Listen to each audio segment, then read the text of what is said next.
Bună! La mulți ani de Sfântul Valentin! Astăzi vă invit să sărbătoriți alături de mine niște făpturi care merită mult mai multă atenție decât le acordăm noi vreodată. Este vorba despre ele, albinele! Serios, albinele, de ce să sărbătorim albinele? Pentru că albinele, într-un fel, ne țin în viață. Cum ne țin albinele în viață? Deci, stai, care e faza cu albinele? Ca să înțelegem rolul albinuțelor în viața noastră, mai întâi trebuie să vorbim despre sex.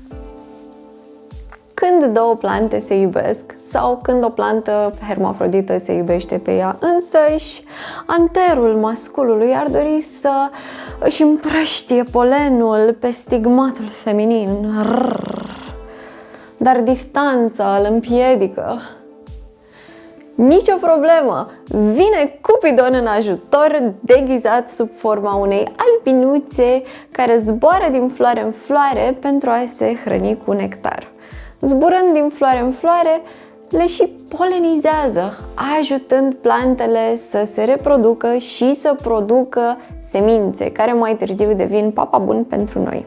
De asemenea, albinele mai ajută plantele să se dezvolte sănătos prin faptul că previn incestul.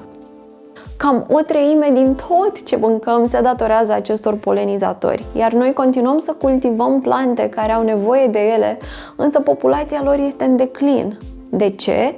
Un factor mare este modul în care cultivăm aceste plante. Voi ați putea să mâncați aceeași chestie în fiecare zi, dimineața, la prânz și seara în continuu? N-ar fi prea plăcut și nici sănătos. Ei bine, nici albinelor nu le place când noi alegem să cultivăm aceeași chestie, hectare întregi de aceeași chestie, fără nici măcar un pic de diversitate în jur.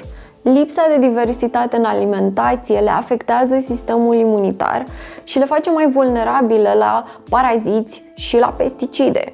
Ca să nu mai spunem că de foarte multe ori albinele native pur și simplu mor de foame pentru că ce am ales noi să cultivăm nu este compatibil cu sistemul lor digestiv. Și ce alegem noi să cultivăm de asemenea nu poate fi întotdeauna polenizat de albinele pe care le introducem noi mai târziu de cultură. Bun, acum că v-am făcut la sentiment, ce putem face ca să rezolvăm această problemă? În primul rând, am putea planta o grădină pentru albine. Da, dar eu locuiesc la bloc. Și am putea reduce cantitatea de pesticide pe care le folosim. Da, dar eu locuiesc la bloc. De asemenea, am putea să construim căsuțe pentru albinuțele native. Da, dar eu locuiesc la bloc. În București. Singurele animale native de aici sunt câinii vagabonzi și vreo 2 țânțari blocați în trafic vara. Sau am putea să facem tot ce ne stă în putință ca să încetinim încălzirea globală. Ok, mulți dintre noi nu avem realmente timpul necesar să avem grijă și de albine. Abia avem timp să avem grijă de cei dragi din jurul nostru. Apropo, e la cadou de Valentine's Day? Nu, eu sărbătoresc dragobetele. Dar ce putem face este să susținem proiecte care se ocupă de această cauză. Din fericire, există mulți oameni care au grijă de albinuțe pentru noi. Proiectul pe care am ales eu să-l susțin este Hive Investments. De ce acesta? Pentru că ei dispun de resursele necesare pentru a face o schimbare semnificativă în această direcție. De asemenea, dispun de un anumit set de valori. Sunt deosebit de transparenți și sunt orientați pe a crea și a educa o comunitate de oameni în mod organic. Pentru cei care sunteți familiari cu câteva noțiuni de cripto, Hive Investments constă într-o echipă de experți în spațiul DeFi, iar proiectul lor va fi lansat în curând. Acest proiect a fost amplu gândit pentru a aduce beneficii financiare investitorilor pe termen lung și în mod sustenabil.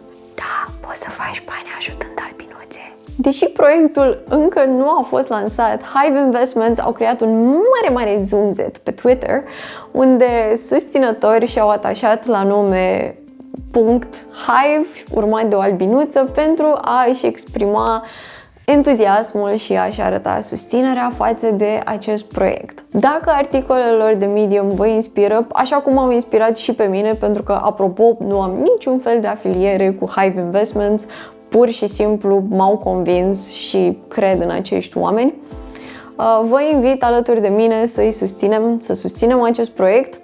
Am să las și linkul lor de Twitter și poate ne vedem la lansare.